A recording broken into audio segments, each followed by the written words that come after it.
নমস্কার বন্ধুরা, বাংলা গল্পের সোনাঝুরিতে সকলকে স্বাগত। এ হচ্ছে ভিন্ন স্বাদের গল্প শোনার আসল মজা। প্রিয় বন্ধুরা, আজ আমরা গোপাল ভাঁড়ের একটি মজার গল্প শুনব। তো চলো শুরু করা যাক। রাজা কৃষ্ণচন্দ্রের দরবারে রাজবৈদ্য নিয়োগ দেওয়া হবে। দেশ দেশান্তর থেকে চিকিৎসকেরা এলেন যোগ দিতে। গোপালকে রাজা দায়িত্ব দিলেন চিকিৎসক নির্বাচনের জন্য। গোপাল খুশি মনে বসলেন তাদের মেধা পরীক্ষার জন্য। গোপাল তখন একজন চিকিৎসককে জিজ্ঞাসা করল, আপনার চিকিৎসালয়ের আশেপাশে কি ভূতের উপদ্রব আছে? আগে আছে, প্রচুর ভূত। তাদের অত্যাচারে ঠিকমতো চিকিৎসা পর্যন্ত করতে পারি না। দিন দিন ওদের সংখ্যা বেড়েই যাচ্ছে।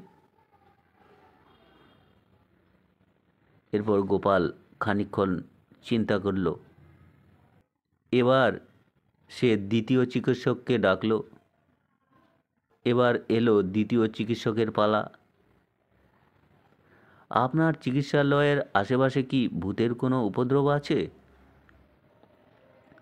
তখন চিকিৎসক গোপালকে বলল, আরে কি আশ্চর্য, আপনি জানলেন কিভাবে? ওদের জ্বালায় আমি অস্থির। দিন দিন ওদের সংখ্যা বেড়েই চলেছে।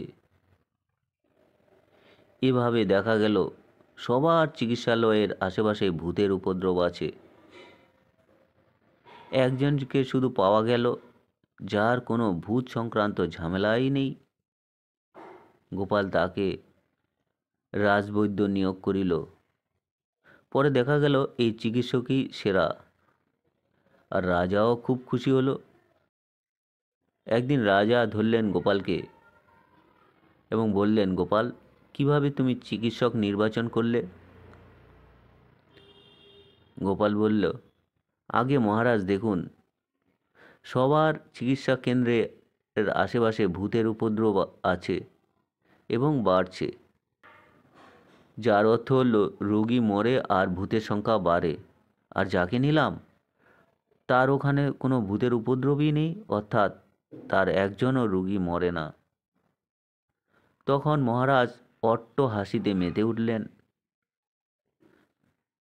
এবং গোপালকে বাহবা দিলেন। তো এই ছিল গোপাল ভাঁড়ের ছোট্ট মজার গল্প।